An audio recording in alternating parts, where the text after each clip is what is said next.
ഒന്ന് രാജാക്കന്മാർ അധ്യായം 21. അതിനുശേഷം സംഭവിച്ചത്, ഇസ്രായേലിയനായ നാബോത്തിന് ഇസ്രായേലിൽ ശമര്യ രാജാവായ ആഹാബിന്റെ അരമനയുടെ സമീപത്ത് ഒരു മുന്തിരിത്തോട്ടം ഉണ്ടായിരുന്നു. ആഹാബ് നാബോത്തിനോട്, നിന്റെ മുന്തിരിത്തോട്ടം എനിക്ക് ചീരത്തോട്ടമാക്കുവാൻ തരണം.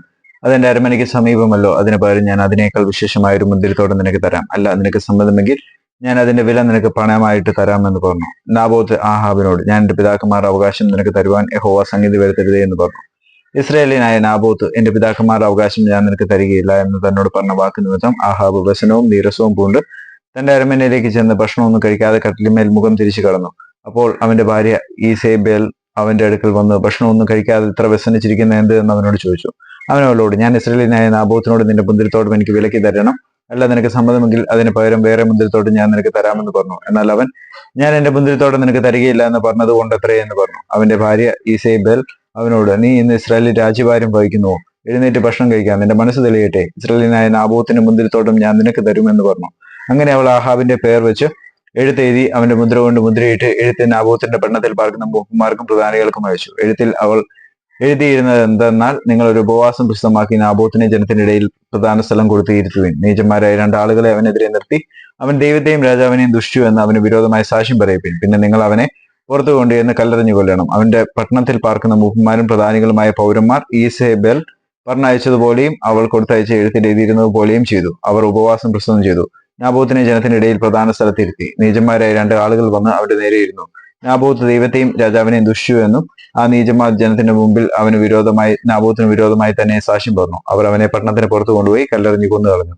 നാബോത്ത് കല്ലേറ് കൊണ്ട് മരിച്ചു എന്ന് അവർ ഈസബേലിന് വർത്തമാനം പറഞ്ഞയച്ചു. നാബോത്ത് കല്ലേറ് കൊണ്ട് മരിച്ചു എന്ന് ഈസബേൽ കേട്ടപ്പോൾ അവൾ ആഹാബിനോട്, നീ എഴുന്നേറ്റ് നിനക്ക് വിലക്കി തരുവാൻ മനസ്സില്ലാതെ ഇസ്രായേലിയനായ നാബോത്തിന് മുന്തിരിത്തോട്ടം കൈവശമാക്കിക്കൊള്ളുക.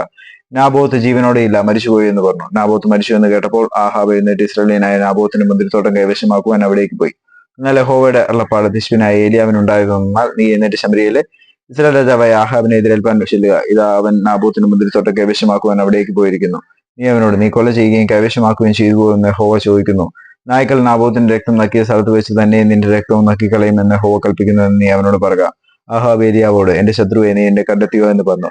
അതിന് അവൻ പറഞ്ഞതെന്തെന്നാൽ, അതെ, ഞാൻ കണ്ടെത്തി. യഹോവയ്ക്ക് അനിഷ്ടമായുള്ളത് ചെയ്യുവാൻ നീ നിന്നെ വിറ്റ് കളഞ്ഞതുകൊണ്ട് ഞാൻ നിന്റെ മേൽ അനർത്ഥം വരുത്തും. നിന്നെ ശേഷം നിർമൂലമാക്കി ഇസ്രായേലിൽ ആഹാബിനുള്ള സ്വതന്ത്രനും അസ്വതന്ത്രനുമായ പുരുഷപ്രജയെ ഒക്കെയും ഞാൻ നിഗ്രഹിച്ചു കളയും. നീ എന്നെ കോപിപ്പിക്കുകയും ഇസ്രായേലിനെ കൊണ്ട് പാപം ചെയ്യുകയും ചെയ്തതുകൊണ്ട് ഞാൻ നിന്റെ ഗൃഹത്തെ നെബാത്തിന്റെ മകനായ യൊരോബെയാമിന്റെ ഗൃഹത്തെ പോലെയും അഹിയാവിന്റെ മകനായ ബയെശയുടെ ഗൃഹത്തെ പോലെയും ആക്കും. ഈസേബേലിനെ കുറിച്ച് യഹോവ അരുളിച്ചെയ്തത്, നായ്ക്കൾ ഈസേബേലിനെ ഇസ്രായേലിന്റെ മതിലരികെ വെച്ച് തിന്നു കളയും. ആഹാബിന്റെ സന്തതി പട്ടണത്തിൽ വെച്ച് മരിക്കുന്നവനെ നായ്ക്കൾ തിന്നും, വയലിൽ വെച്ച് മരിക്കുന്നവനെ ആകാശത്തിലെ പക്ഷികൾ തിന്നും. എന്നാൽ യഹോവയ്ക്ക് അനിഷ്ടമായുള്ളത് ചെയ്യുവാൻ തന്നെത്താൻ വിറ്റുകളഞ്ഞ് ആഹാബിനെ പോലെ ആരും ഉണ്ടായിട്ടില്ല. അവന്റെ ഭാര്യ ഈസേബേൽ അവനെ അതിനായി ഉത്സാഹിപ്പിച്ചിരുന്നു. യഹോവ ഇസ്രായേൽ മക്കളുടെ മുമ്പിൽ നീക്കളഞ്ഞ അമൂര്യർ ചെയ്തതുപോലെയൊക്കെയും അവൻ വിഗ്രഹങ്ങളിൽ ചെന്ന് സേവിച്ചു മഹാമ്ലേച്ഛത പ്രവർത്തിച്ചു. ആഹാബ് ആ വാക്ക് കേട്ടപ്പോൾ വസ്ത്രം കീറി തന്റെ ദേഹം പറ്റേ രട്ടെടുത്തുകൊണ്ട് ഉപവസിച്ചു. രട്ടിൽ തന്നെ കിടക്കുകയും സാവധാനമായി നടക്കുകയും ചെയ്തു. അപ്പോൾ യഹോവയുടെ അരുളപ്പാട് തിശ്ബിനായ ഏലിയാവിനുണ്ടായി, ആഹാബിന്റെ മുമ്പാകെ തന്നെത്താൻ താഴ്ത്തിയത് കണ്ടുവോ? അവൻ എന്റെ മുമ്പാകെ തന്നെത്താൻ താഴ്ത്തിയതുകൊണ്ട് ഞാൻ അവന്റെ ജീവകാലത്ത് അനർത്ഥം വരുത്താതെ അവന്റെ മകന്റെ കാലത്ത് അവന്റെ ഗൃഹത്തിന് അനർത്ഥം വരുത്തും എന്ന് കൽപ്പിച്ചു.